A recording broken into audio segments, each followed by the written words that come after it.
بسم الله الرحمن الرحيم. أنا اسمي نعمة عادل عبد الحميد عيسوي، بحفظ في جمعية الوسيلة والفضيلة الخيرية تبع الشيخ جميل السيد زغلول في مسابقة نحيا بالدين.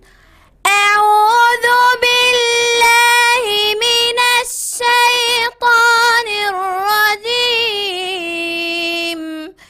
بسم الله الرحمن الرحيم. قل يا عبادي الذين أسرفوا على أنفسهم لا تقنطوا من رحمة الله، إن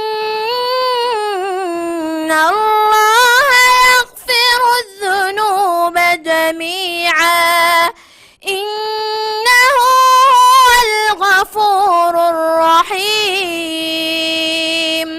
وأنيبوا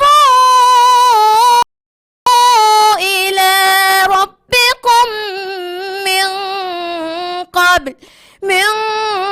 قبل أن يأتيكم العذاب ثم لا تنصرون. واتبعوا أحسن ما أنزل إليكم من ربكم من قبل أن يأتيكم العذاب بغتة وأنتم لا تشعرون، أن تقول نفس يا حسرة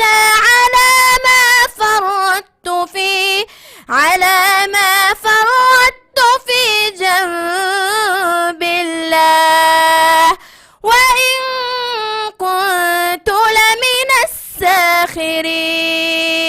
صدق الله العظيم.